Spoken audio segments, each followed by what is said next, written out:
pu écouter cette magnifique chanson d'Enya Adiemus qui transporte loin. Oui mes chéris, c'est une magnifique chanson et je vous conseille de l'écouter. Maintenant, pour ceux et celles qui avaient cliqué parce que vous avez vu le titre, vous savez donc de quoi est-ce que nous allons parler. Oui mes amours, nous allons parler de l'expérience de mort imminente. Déjà, qu'est-ce que c'est? Est-ce que ça vous est arrivé? Est-ce que vous y croyez? Est-ce que vous n'y croyez pas? Oui, nous allons parler de ça dans cette nouvelle vidéo. Mais avant de rentrer dans le vif du sujet, comme d'habitude, si vous êtes nouveau, je vous dis je suis Rose Mouni et bienvenue sur ma chaîne YouTube. Bien sûr, si vous n'êtes pas abonné, n'hésitez pas, faites-le. C'est vrai que je fais de topics divers et variés, mais je vous assure, vous allez trouver votre compte. Donc, voilà, sans plus tarder, nous allons passer au vif du sujet. Je vais vous parler de mes expériences à moi, parce que je n'en ai pas eu qu'une, j'en ai eu 3 en tout. Et bien sûr, nous allons parler des différents témoignages, des différentes personnes qui sont passées par là et des choses que les gens ont pu ressentir. Pour ceux qui sont sceptiques, si vous croyez que vous êtes sceptique, que vous êtes Thomas, que vous avez besoin de voir pourquoi, vous n'êtes pas plus sceptique que moi. Non, non, non, non, c'est pas possible. Je ne sais pas si sur cette terre, il y a quelqu'un de plus sceptique que moi. C'est que si je vous en parle, d'ailleurs, c'est une chose dont je n'ai jamais parlé. Jamais, même pas au-delà de YouTube, au-delà des vidéos, au-delà, même dans le cadre de ma vie, de mon quotidien. C'est aujourd'hui, en pensant à ça, que je me rends compte que je n'en ai jamais parlé. Oui, nous allons parler de ça dans cette vidéo. Donc ici, dans cette vidéo, je vais vous donner vite fait 3 de mes petites expériences avant de rentrer vraiment dans le vif du sujet, de parler concrètement de la chose avec vous et bien sûr de vous donner certaines références. Et mes amours, si c'était quelque chose de faux, sincèrement, si ce que je vous dis était quelque chose de faux, je ne serais pas en train de parler de ça sur ma chaîne YouTube. Parce que YouTube, c'est une chose qui reste, qui demeure et qui demeure. Alors, la première fois que j'ai vécu cette expérience, j'avais 8 ans. J'avais 8 ans. C'est plus tard, en étant adulte, que j'ai compris ce que j'avais vécu.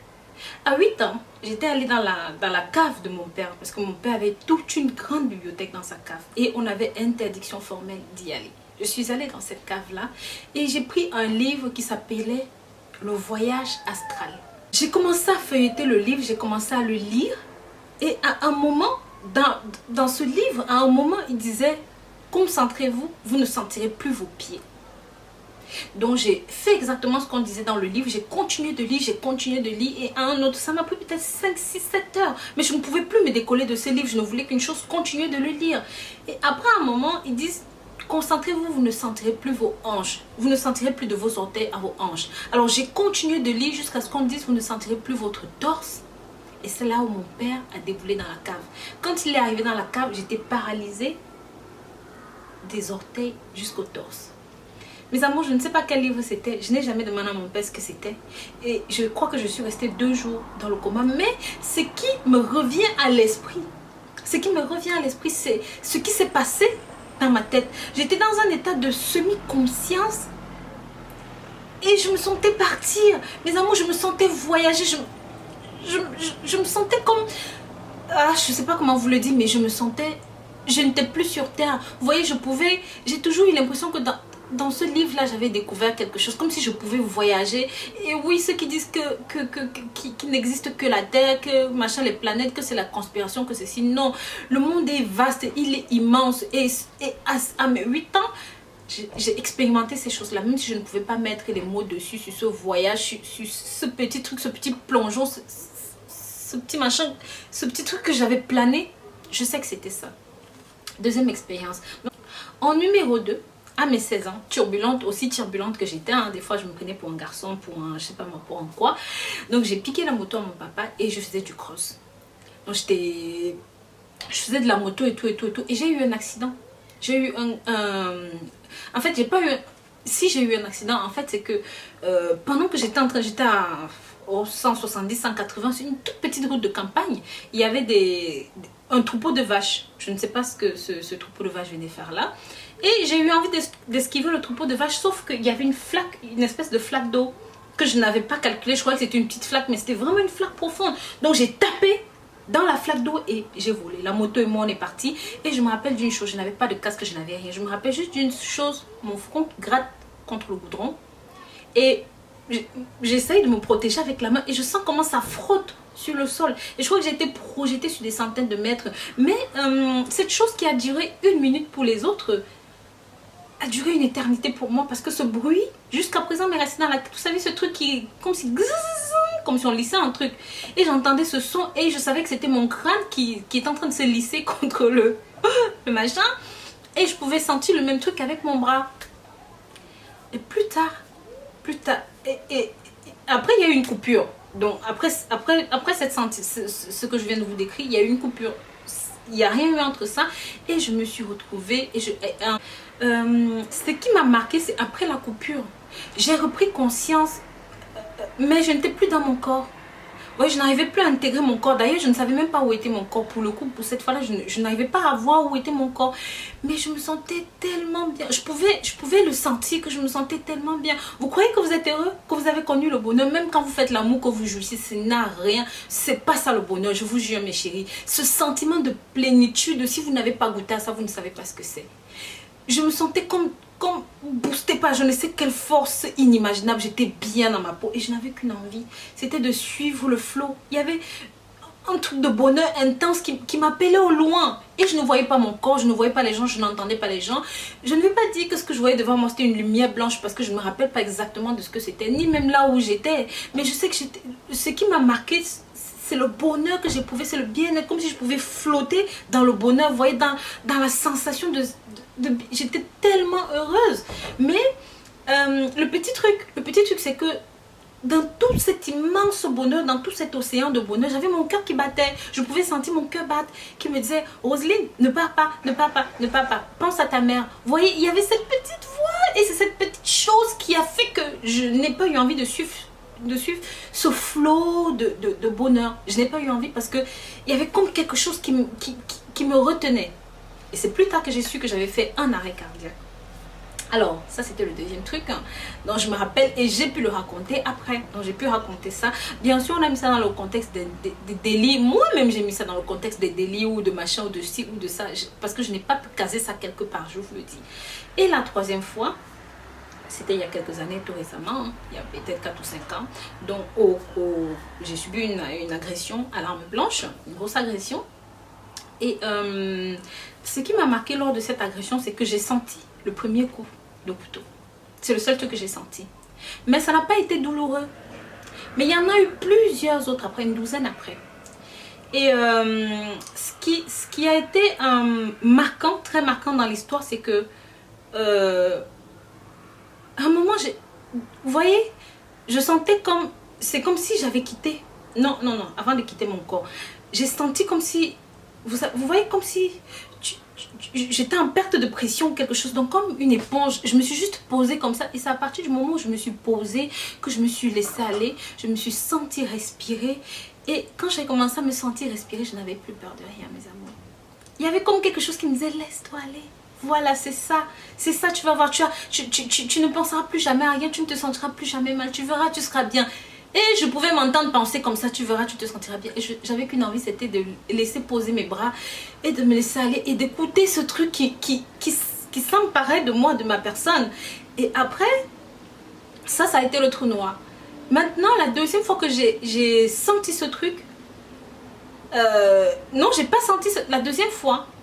Je me suis vue flotter au-dessus. Cette fois-là, j'ai vu mon corps. Mais il y avait tout un tas de personnes en blouse bleue autour de moi qui faisaient plein de trucs comme ça, plein de machins autour de moi. Ils me regardaient pas, ils me calculaient pas. J'avais beau faire, eh oh, regardez, je suis juste là. Il y avait personne qui me calculait, ils continuaient de faire le truc, le machin et tout. Et après, pouf, trou noir encore.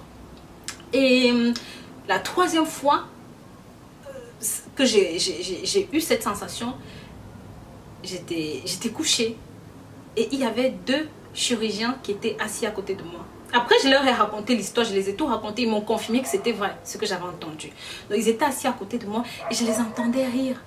Je les entendais parler, je les entendais se dire des mots d'amour.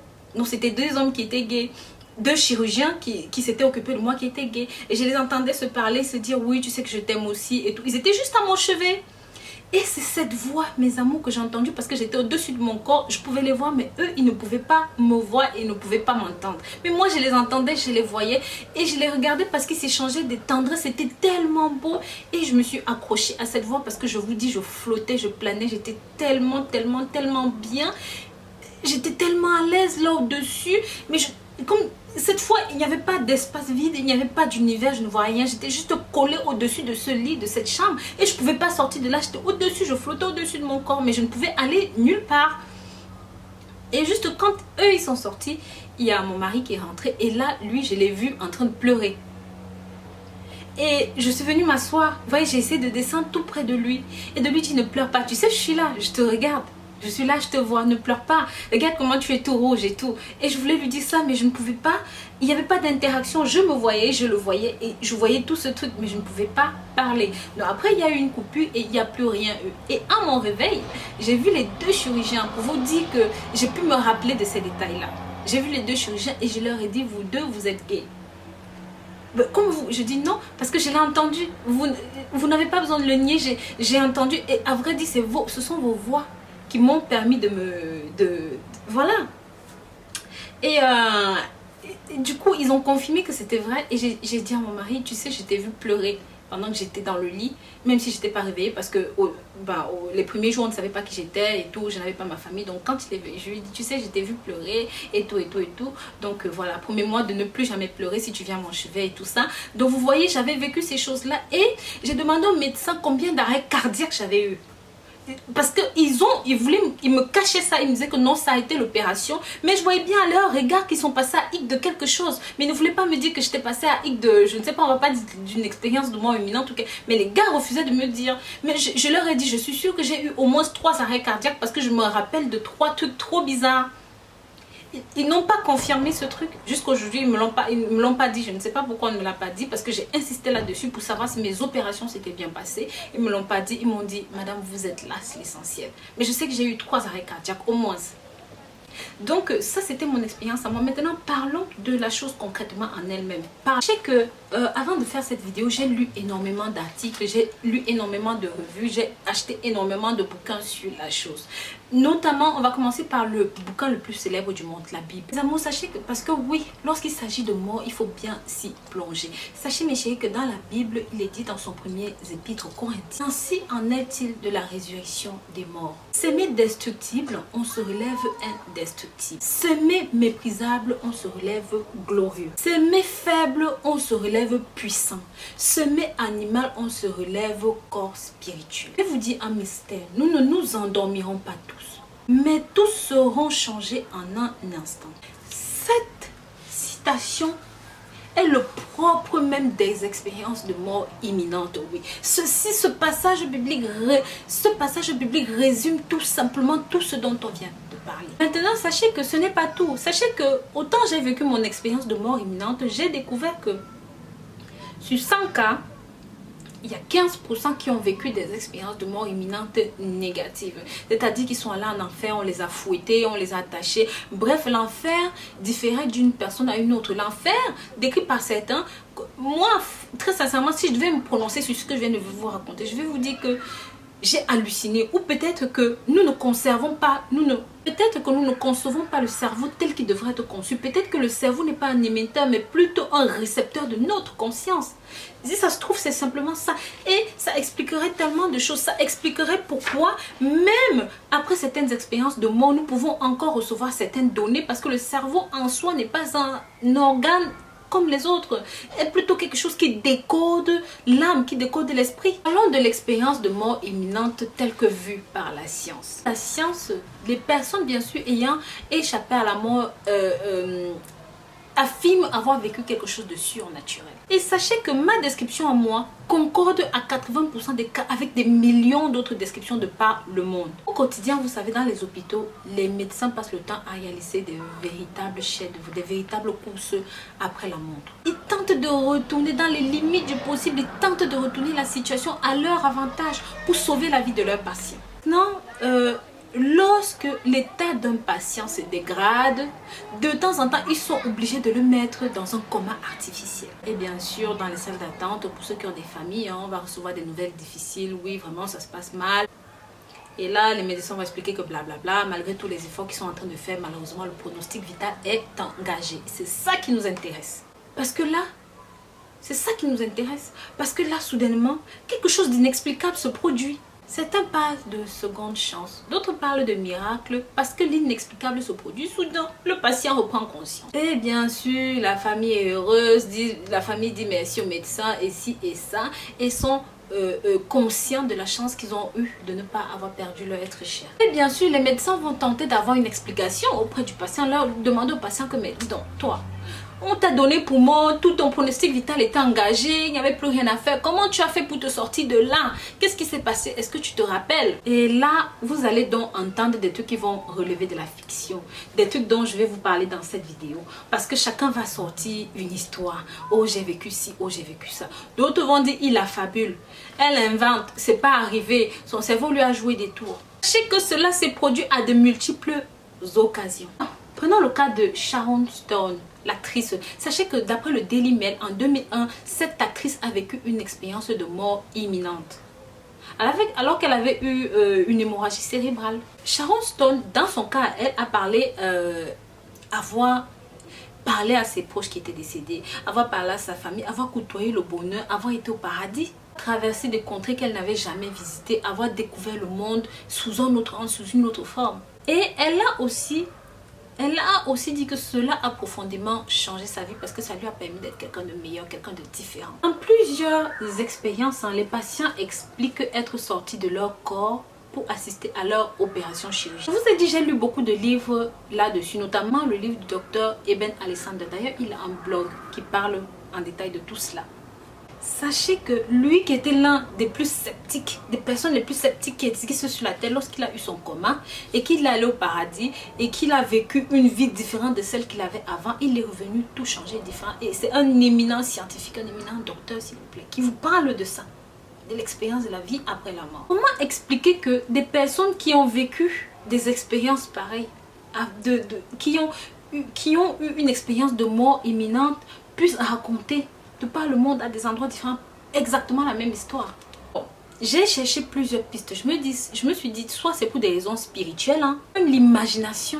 Oui, parce que j'en suis venue à douter de mon propre cœur à moi. Est-ce que vraiment ça m'est arrivé? Est-ce que j'ai inventé? Est-ce que... Vous voyez, j'ai douté. Je me suis posé tellement de questions. Est-ce que ça s'est vraiment passé comme ça? Est-ce que j'ai vraiment vécu tout ça? Alors, est-ce que mon subconscient, le fait que tout en grandissant, j'ai lu énormément de livres, la Bible nous enseignait tellement de choses et j'ai des choses qui sont gravées dans ma mémoire, un petit peu comme mon identité. Est-ce que ce sont pas ces choses quand je suis dans une situation extrême? Est-ce que je ne fais pas appel à cette partie, ce subconscient, cet inconscient, cette partie de moi qui n'existe pas lorsque moi, en tant que moi, existe, si je peux le dire comme ça? Bien sûr, beaucoup d'expériences, il y a eu beaucoup d'expériences, il y a eu beaucoup de résultats scientifiques là-dessus et beaucoup de résultats, beaucoup de conclusions à ce sujet. Après tout ceci, franchement, vous pouvez vous faire une idée sur la chose. Je n'ai pas de conclusion à faire là-dessus parce que c'est un sujet, c'est un débat qui reste ouvert. Si vous avez eu ces expériences, si vous avez quelqu'un dans votre entourage qui vous parle de ça et qui vous parle avec véhémence, qui s'accroche à ça, qui continue de dire que oui, j'ai vécu ça, j'ai vécu ci, j'ai vécu ça, alors peut-être que vous devez l'écouter un petit peu plus attentivement. Donc voilà mes amours, c'était la vidéo sur le sujet. J'espère que ici j'ai pu vous apporter quelque chose, je ne sais pas quoi, mais si jamais vous doutiez de la vie après la mort, reconsidérez vos doutes. Oui, reconsidérez cela, même s'il est aussi dit dans la Bible que le royaume des morts reste le royaume des morts, le royaume des vivants reste le royaume des vivants. Il n'y a personne qui ira dans le royaume des morts pour revenir dans le royaume des vivants. Parce que je suis fervente chrétienne, je crois en tout cela, mais je vous parle de ces expériences-là. Est-ce que ça a un rapport avec le royaume des morts? Est-ce que j'ai atteint le point de non-retour? Je pense que si j'étais réellement morte, je ne serais pas revenue. Mais bon, après, voilà ce qu'il en est. Donc voilà, je vous remercie d'avoir regardé cette vidéo et j'espère énormément que vous allez pouvoir témoigner, vous allez pouvoir parler, vous allez pouvoir me dire ce que vous en pensez dans les commentaires. Mes amours, je vous remercie d'avoir regardé cette vidéo jusqu'au bout et bien sûr, je vous dis, prenez grand soin de vous. Sachez que je vous porte dans mon cœur et que je vous aime très très fort. Bisous, bisous!